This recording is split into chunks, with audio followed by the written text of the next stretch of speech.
Welcome back to the channel, friends. If you've ever sat quietly and asked yourself whether your relationship is guided by fate, coincidence, or something deeper, this video is for you. Today, we are peeling back the layers of one of the most universal life choices, marriage. But instead of focusing on romantic ideals or legal contracts, we are exploring it from a spiritual lens, more specifically, through the ancient wisdom of Buddhism. So here's the question we are going to dive into together. Is it karmic to marry? Now that might sound abstract or even mystical, but karma isn't some mysterious, unknowable force. In Buddhism, karma is deeply practical. It's cause and effect, it's intention and result.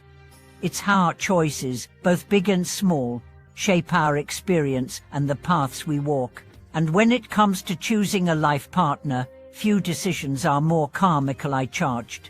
That moment you say "I do" is far more than a social ritual. It's a merging of two energetic pathways, two histories, two future trajectories.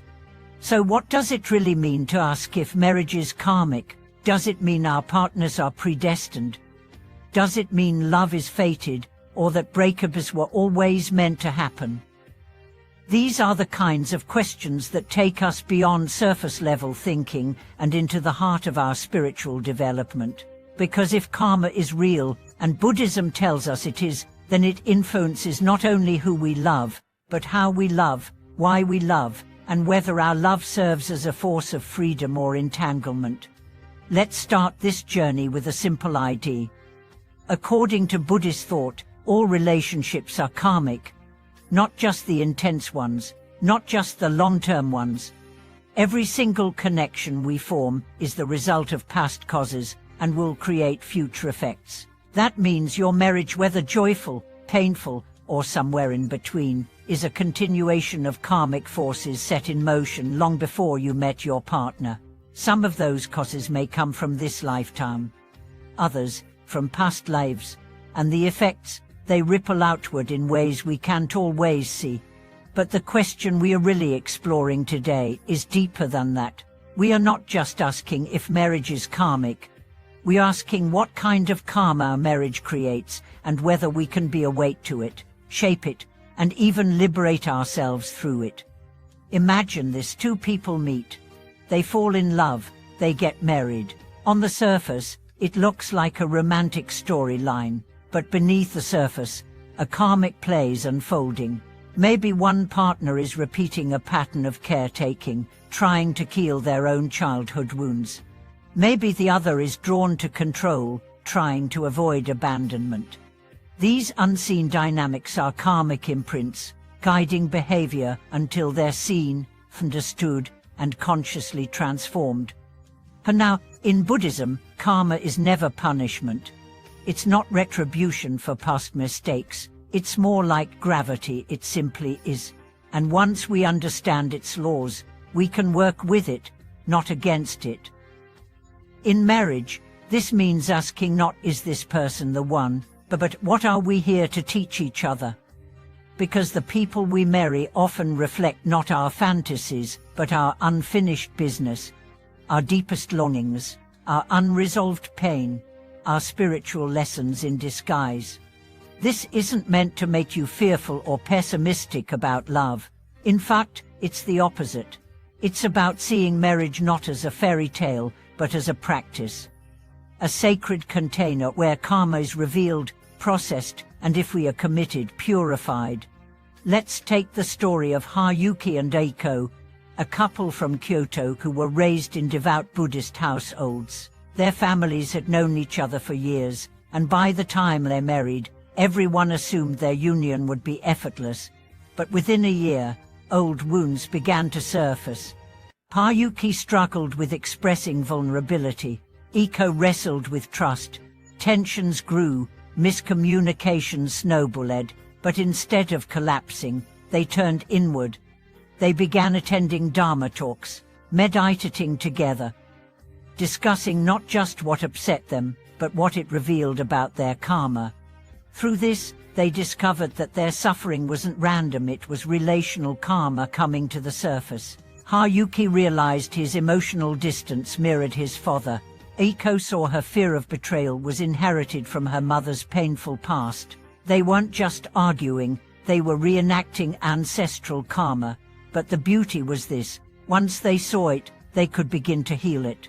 Their marriage became not just a relationship, but a spiritual dojo, a place where karma could be understood and liberated.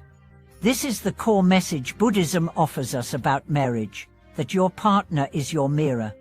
They reflect back your ego, your fears, your conditioning. And if you're willing to look into that mirror, not with judgment, but with curiosity, marriage becomes a path toward awakening. So what does that look like in daily life?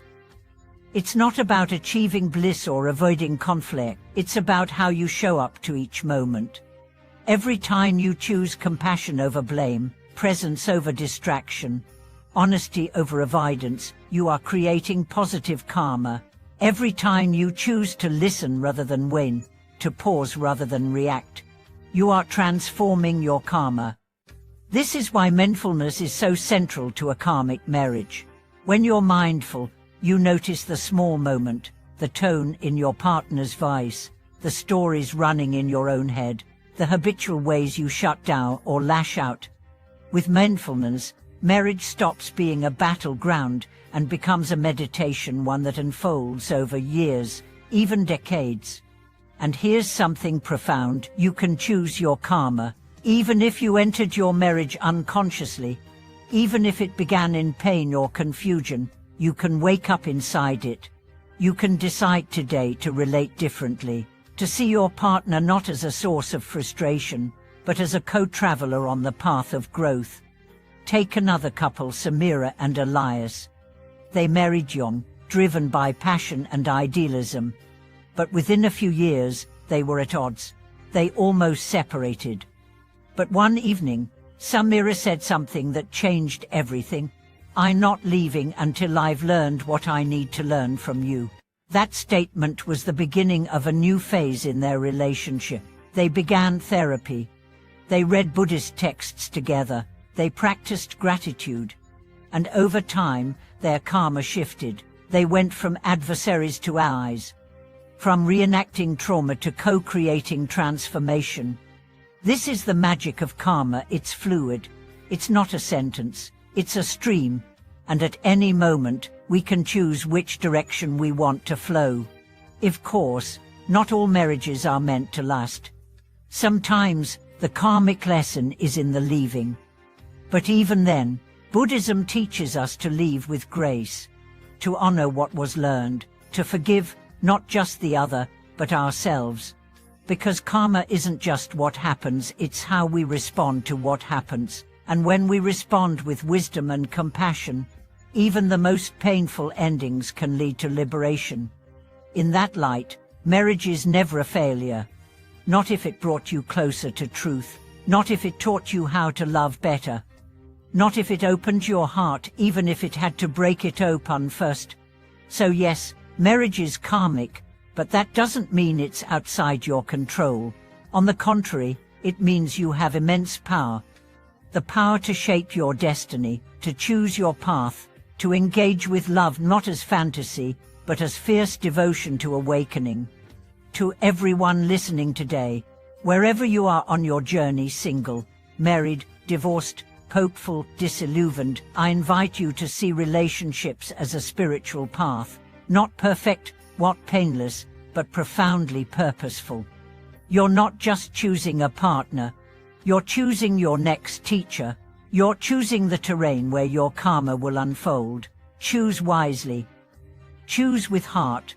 And most importantly, choose with awareness.